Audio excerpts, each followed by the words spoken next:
Good afternoon.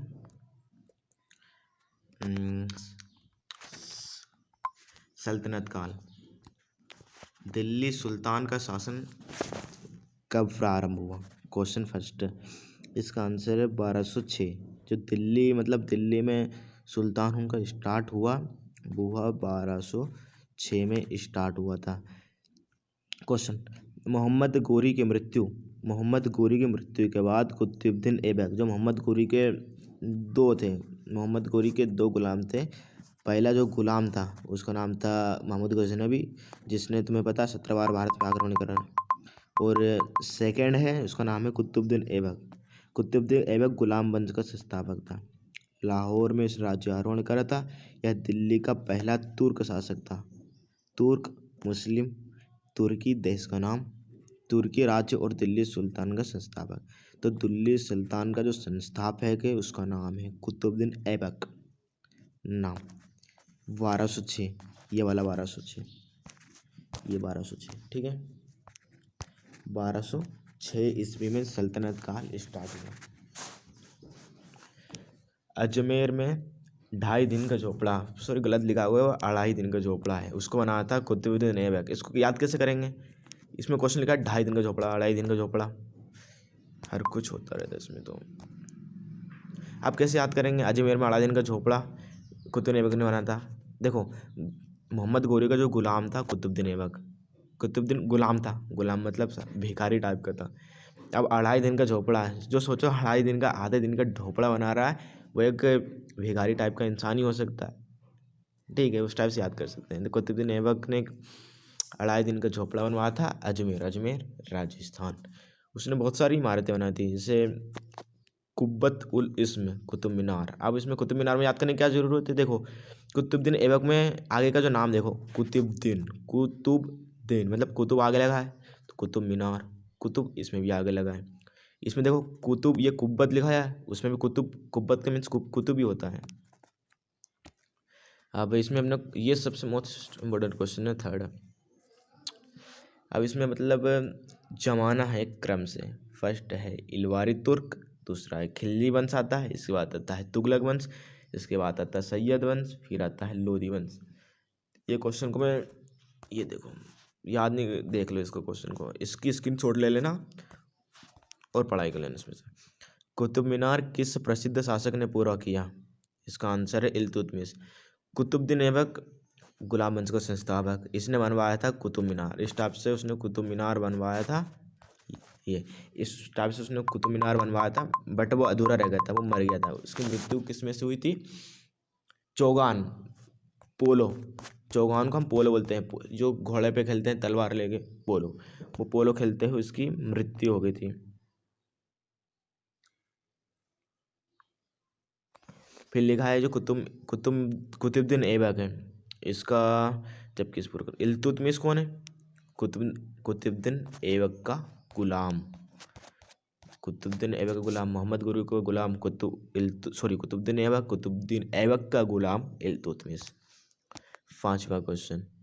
Delhi के सुल्तान का पद संभालने से पहले किस सुल्तान का प्रधानमंत्री था? जो बलबन था उसने दिल्ली का पद संभाला था, वो पहले मतलब किस सुल्तान का प्रधानमंत्री था? नासिरुद्दीन। किसका था? नासिरुद्दीन। ठीक है, ये क्वेश्चन है नासिरुद्दीन। अभी पूछता है बलबन। बलबन पहले मतलब जो पहले उसके पास प्रधानमंत्री का पद था, तो बलबन नासिरुद्दीन का प्रधानमंत्री था, बाद में जाके दिल्ली का बादशाह बन गया। Question number 5। निम्नलिखित में से दिल्ली का पहला प्रभुत्व संपन्न सुल्तान कौन था? इल्तुतमिश। कुतुबुद्दीन, ये क्वेश्चन ऐसे पढ़ते हैं। कुतुबुद्दीन ऐबक को भारत में तुर्की राज्य का संस्थापक माना जाता है। यह दिल्ली का प्रथम तुर्क शासन था।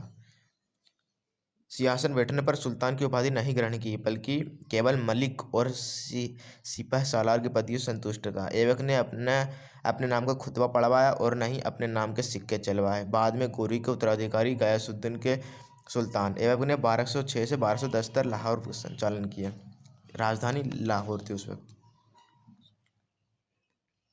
ठीक है, तो दिल्ली का पहला प्रभुता संपन्न का मतलब होता है जिसने अपने नाम का खुतबा पढ़वाया हो। जिसे हिंदू राजा अपने अश्वमेध यज्ञ करवाते हैं, बहुत सारे यज्ञ टाइप के करवाते हैं, वैसे खुतबा चढ़वाना। तो इनने पहले खुतबा चढ़वाया, खुतबा पढ़वाया, अपना खुतबा चढ़वाया, अपने नाम के इनने सिक्के चलवाए, लाहौर को राजधानी बनाई। इल्तुतमिश को दिल्ली का वास्तविक संस्थापक कहते हैं। प्रभुता संपन्न मतलब यही होता है कि उसने अपने राज्य का विस्तार करना स्टार्ट कर दिया।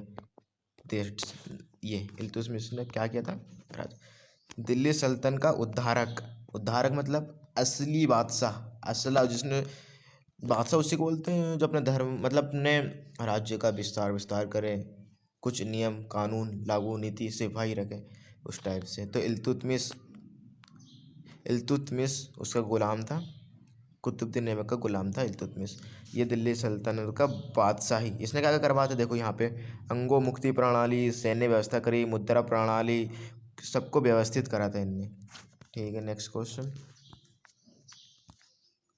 नियमित मुद्रा जारी करने वाला और दिल्ली को अपने साम्राज्य की राजधानी घोषित करने वाला दिल्ली का प्रथम सुल्तान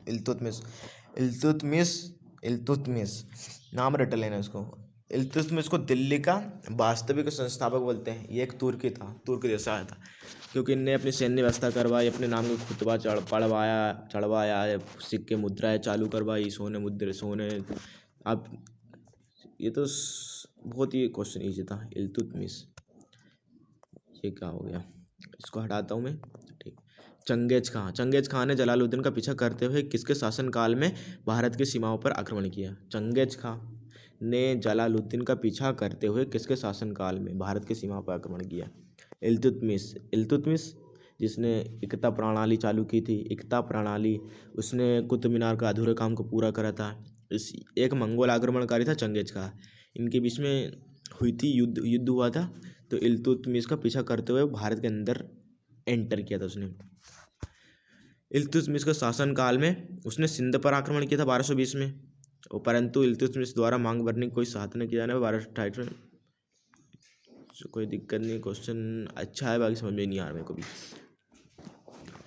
निम्नलिखित में से किसको शक्तिशाली नोबलों के एक समूह में चिहालगानी के विनाश का श्रेय दिया जाता है? किसका?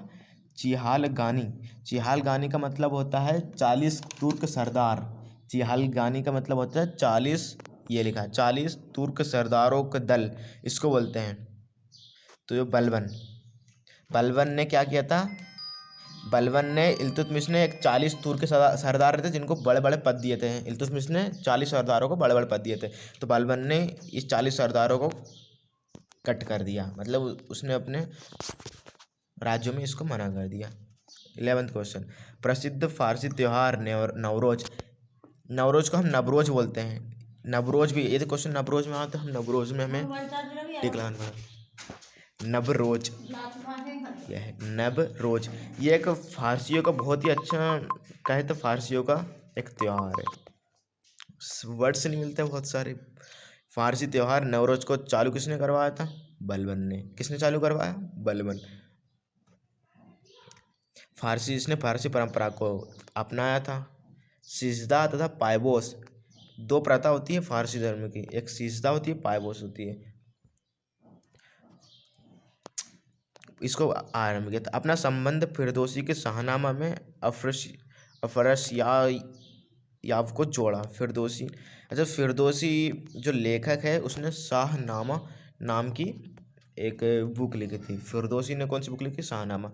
और फारसी त्योहार नवरोज को किसने स्टार्ट किया या प्रवर्तन किया? बलबन ने। ओके।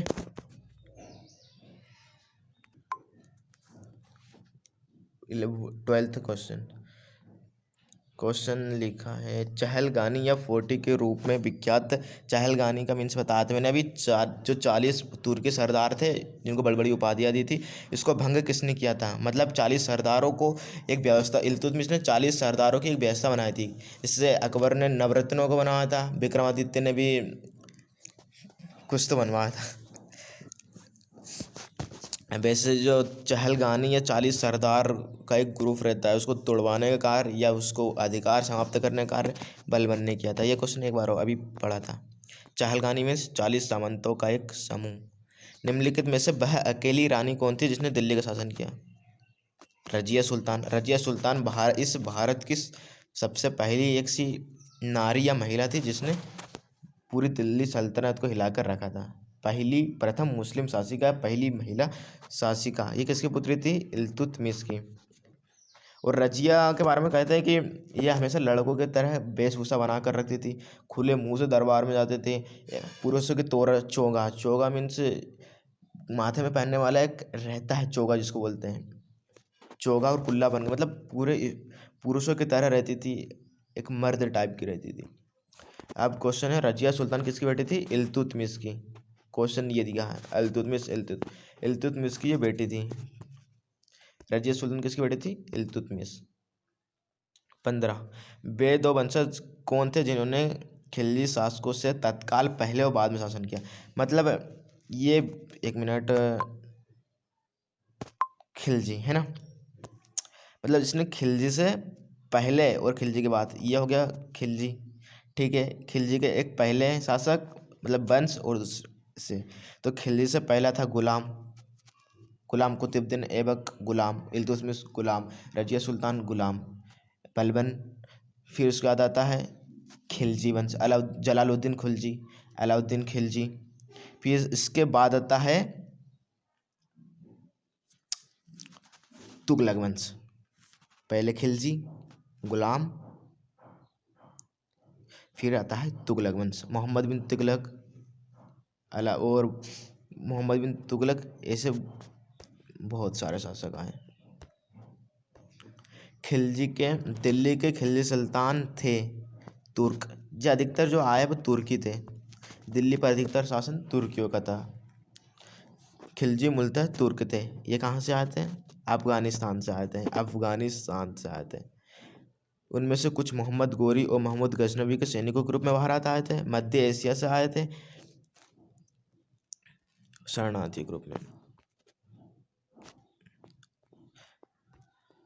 मतलब कुल मिला के दिल्ली पर शासन अधिकतर तुर्कियों का रहा। बात करें यदि तुर्की में बाबर की, तो बाबर भी एक तुर्की था। उसे तुर्की भाषा में बाबरनामा लिखा था उसने, बाबरनामा। अकबर तो खुद अनपढ़ था, तो अकबर, उसकी एक आत्मकथा लिखी है अकबर की। किसने लिखी है अकबर की आत्मकथा? अकबर की आत्मकथा, क्या नाम है यार?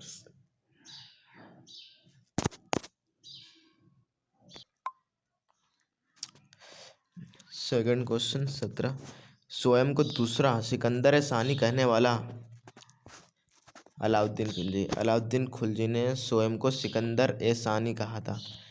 जो अलाउद्दीन खिलजी था उसने स्वयं को सिकंदर ए सानी कहा था। खिलजी वंश का सबसे योग्य शासक था। इसने यामीन उल खलीफा नासिरा उल यमामीन की उपाधि ग्रहण की। ठीक है, स्वयं को दूसरा सिकंदर कहने वाला कौन था? अलाउद्दीन खिलजी। अलाउद्दीन खिलजी जिसने सर्वश्रेष्ठ बाजार की प्रणाली स्टार्ट की थी, जिसने विशालतम, ये क्वेश्चन आ गया है, विशालतम सैनिकों की एक अच्छी स्थायी सेना रखने की शुरुआत और घोड़ा दागने एवं सैनिकों को हुलिया रखने की प्रथा शुरू की थी। दशमलव प्रणाली की बात करें तो दशमलव प्रणाली को अपनाया था, क्वेश्चन बहुत इंपॉर्टेंट है, दशमलव प्रणाली को अपनाया था अकबर ने। दशमलव मीन्स होता है 10, 100, 10,000, ऐसे संख्या में बढ़ती जाती है। तो स्थायी सेना रखने वाला और बाजार नियंत्रण प्रणाली को अपनाने वाला अलाउद्दीन खिलजी। मलिक काफूर किसका जनरल था? क्वेश्चन आएगा ये भी, मलिक काफूर किसका जनरल था? सी, अलाउद्दीन खिलजी। मलिक काफूर अलाउद्दीन खिलजी का सेनापति या जनरल था। इसका वास्तविक नाम चंदराम। 1,000 दिनार या स्वर्ण मुद्राएं में खरीदाने, इसको हजारी दिनार भी कहते हैं। क्वेश्चन पढ़ो ध्यान से। मलिक काफूर, ये है मलिक काफूर। ठीक है, मलिक काफूर के बारे में बताता है, अलाउद्दीन खिलजी ने इसको 1,000 दिनार में खरीदा था इसको।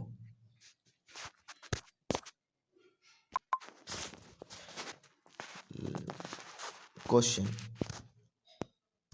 समझ नहीं आ रहा क्या लिखा है इसने। मदुरई तक सफलतापूर्वक बढ़ने वाली दिल्ली का जनरल कौन था? मलिक काफूर। किसका था? अलाउद्दीन खिलजी ने इसको 1000 दिनार या स्वर्ण मुद्रा में खरीदा था। इसको दिनार गुलाम भी कहते हैं इसको। मदुरई पांड्य की राजधानी थी। मदुरई किसकी राजधानी थी? पांड्य की।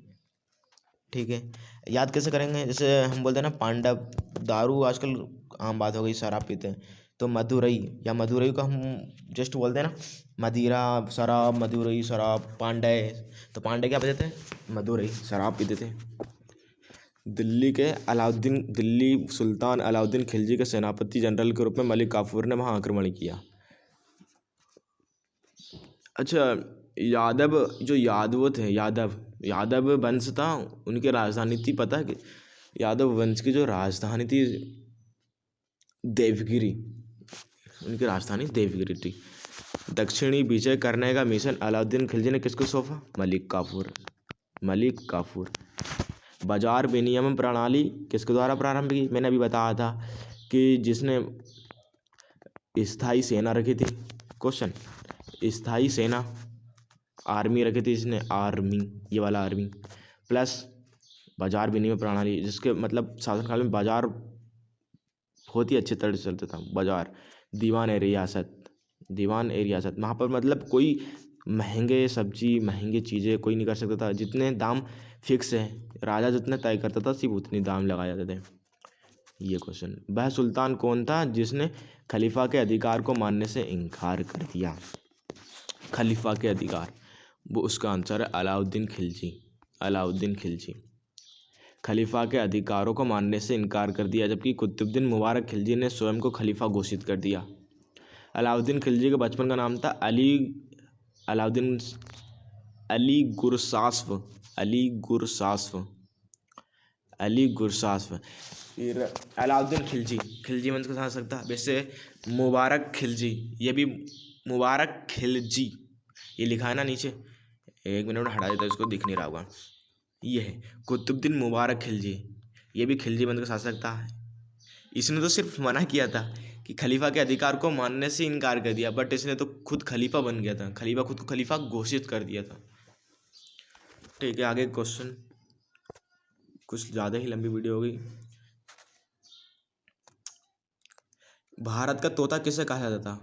भारत का तोता अमीर खुसरो कहते थे।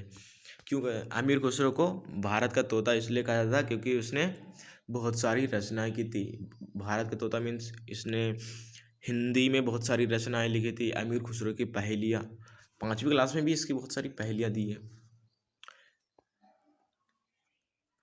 निम्नलिखित में से बलबन से लेकर गयासुद्दीन तक सभी सुल्तानों के संरक्षण का किसने उपभोग किया? अमीर खुसरो। मतलब अमीर खुसरो जो कवि था, वो दिल्ली सल्तनत काल में उसका संरक्षण था, उसकी कविताओं को संरक्षण मिला था। बलबन से लेकर गयासुद्दीन तुगलक, बलबन से लेकर जिसने लोह रक्त प्रणाली यूज़ किया था, उससे लेकर गयासुद्दीन तुगलक तक सभी सुल्तानों को उसको संरक्षण था। मतलब इन्होंने इतने जितने भी राजा आजा बादशाह आए, वहाँ पे उन्होंने कविताएं लिखी। उत्तर प्रदेश के पटियाली कस्बे में पैदा हुआ था, जन्म हुआ था। इसका नाम क्या था पूरा? अबुल हसन अमीर खुसरो। किस कारण से मोहम्मद बिन तुगलक असफल व्यक्ति था? मोहम्मद बिन तुगलक को एक पागल टाइप का एक राजा था। उसने बहुत सारी प्रणाली बनाई, उसने बहुत सारी ऐसी मुद्रा बनाई, बहुत सारी मुद्रा बनाई। इसने लोहे या कांसे के साथ मुद्रा बनाने स्टार्ट की थी। बाकी पर राज्य में बहुत सारे व्यक्तियों ने घर पर बैठ के ही बनाने लग गए थे मुद्राएं बहुत सारी, इसलिए ये बेचारा असफल हो गया। ये देखो, व्यवहारिक राजनेता नहीं था, राजधानी इसने परिवर्तन करी थी, इसने राजधानी चेंज कर ली थी, मुद्रा अपनाई थी, पर लोग घर पे मुद्रा बनाने लग गए थे, इसलिए इसको असफल बोलते हैं। राजनीतिक क्रियाओं में, युद्धों में ये इसे हमेशा अधिकतर हार का सामना करना पड़ा था। नाम क्या था? मोहम्मद बिन तुगलक। वर्तमान दौलताबाद, जहां मोहम्मद बिन तुगलक ने दिल्ली से राजधानी, ये लिखा है ऊपर क्वेश्चन लिखा था कि राजधानी परिवर्तन, पहले दिल्ली सल्तनत की राजधानी दिल्ली थी, इसने दिल्ली को चेंज करके राजधानी को दौलताबाद करा, पर यह असफल हो गया। महाराष्ट्र का एक नगर है, इसका प्राचीन नाम देवगिरी,